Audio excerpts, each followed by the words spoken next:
everyone. Welcome to the Trial Site News Podcast. I am Dr. Erin Starry, your host. And today our guest is Ivan Jarry, and he is the CEO of ObvioHealth, right? So thanks so much for being here. Glad to be here. Thank you.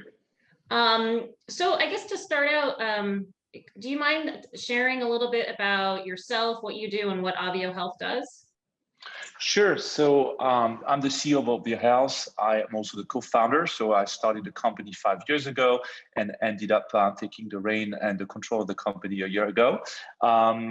ObvioHealth is a virtual research organization. So we are doing decentralized clinical trials, but also beyond that, looking at digital biomarkers and how you can digitalize the collection of endpoints and also connecting real world data. Awesome. And just for viewers who may not know, the difference between a virtual research organization versus maybe a legacy CRO, traditional. Sure. So the CRO business and clinical trials in general were designed and created in a world where there was pen and paper, and it hasn't evolved a lot since then. So there's a lot of companies that created tech to try to automate some part of the process. So instead of a pen and a paper, you can type in on the computer the same form that you were filling before with a pen and a paper. But that's about the extent of where these digitalization went. So small pieces of the process of a clinical trial were digitalized. What we do is really resync the entire process and say with the modern tools we have available today, how you can make research more efficient. So it's a perfect lead in to my next question. So what are some of the things you offer? Because the virtual part obviously helps with decentralized trials, which is an area of growing interest. So what are some of the things that your company does that helps make that process run smoother? Sure. I think it's from beginning to end is really rethinking the entire process. So we're trying to think so what are you trying to prove to measure the efficacy of your drug or your product, and forgetting a little bit of the legacy way of doing it is, okay, if you need to prove your drug is efficient, what you need to measure and what are the modern tools to measure this efficacy in a way that is going to be way more convenient for patients than having to go to a site. So we're really thinking about the experience of the patient and how we can collect data points in a way that is less invasive for those patients. I went to your website and I saw a couple of news releases. You guys are growing and you've established some new partnerships. So congratulations on that. And if you want to talk more about that, feel free. I also wanted to ask you what therapeutic areas that you guys work in. So the platform and DCTs in general are agnostic to the therapeutic area. So obviously it is a better fit for endpoints that can be measured at home or remotely. So if you have a scan involved, if you have labs involved, you can't do that alone at home. So it's not so much TA specific, it's what kind of measurements can be done with technology or at the convenience of your home. So a broad area. Yeah, because you can think, oncology is the one that people say, oh, but you don't go to oncology. A lot of the oncology studies look at quality of life today, which is, a key in terms of measuring the efficacy of the treatment. And so quality of life is mostly questionnaires. So those could be done at home using our platform, for example. Very, very cool. You mentioned making the process more patient-centered, which I think is a great idea. So how did you guys do that? Did you do research, surveys?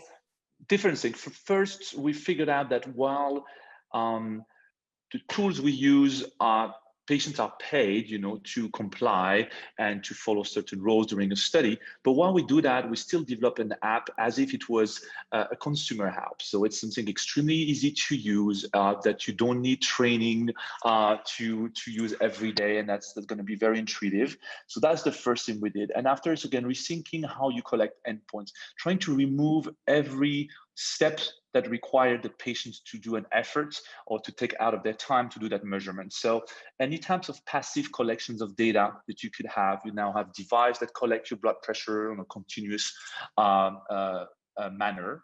That's better than having to ask somebody that sit for 10 minutes and put the cuff at the right place and train them. So anything you can do that would be continuous monitoring in a passive way gives you more data and is less invasive on patients.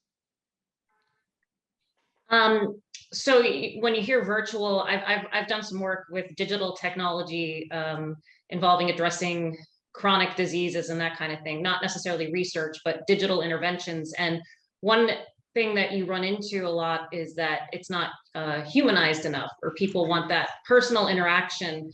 And I was wondering how you guys, I guess, manage to humanize your program, or make it personalize it. I suppose that's the word I'm looking for. It's a very important point. I think we got it wrong at the beginning, to be frank. We thought that you had technology, you would send reminders and people will respond. It is not the case. We put technology in a way that it simplifies and automate part of the process, but we still have what we call our coach team, that is actual people that are the coordinators and that are there present by chat, by phone, by telehealth visit, to be there when the participant need it. And this is key. We've seen the compliance change dramatically if we have only automated answers and interactions versus when there's actually a person that they know and they know their first name that they can call at any moment. So it is key that technology does not replace human. It's just empowering our coach team to do more work, because the tools will trigger alerts to them, so they don't need to review all the data set. They just call patients when there's a need from the patient or where some data needs to be reviewed. So what sort of partners have you worked with? I know you guys are growing, so you want to talk a little bit about that, how you've expanded in the last year? Sure. So we were a startup, so we're growing, based on rounds of funding. So we just, finalized our first close, our Series B. During that, we got two new investors. One is Novotech, which is the leading CRO in Asia. Asia is a very important market, growing a lot in terms of research. There's not a lot of players in this DCT space, and it's something that our competitors have not tackled yet. So we are kind of uniquely placed to handle studies in Asia. And the second partnership we have is a company called Dedalus, which is the largest EHR provider in Europe. And the partnership is fantastic. The idea here, again, to make the patient experience easier, if we can connect to existing data sets. So we don't need to ask people to do another blood draw. We don't need them for another scan. If we can find population that did that scan in the last month, in the last 2 months, then that's less invasive. There's an intervention less that we need to do. So that's what we want to do with them, is integrating with their data sets to be less invasive on patients. Making it easier. That's yes. So I guess one final question, if people are interested in learning more about your company, potential partnerships, how will they connect with you? So they can go obviously on our website, where we have a contact page.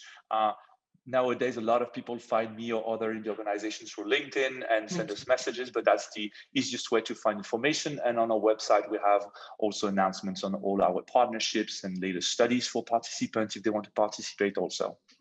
Awesome.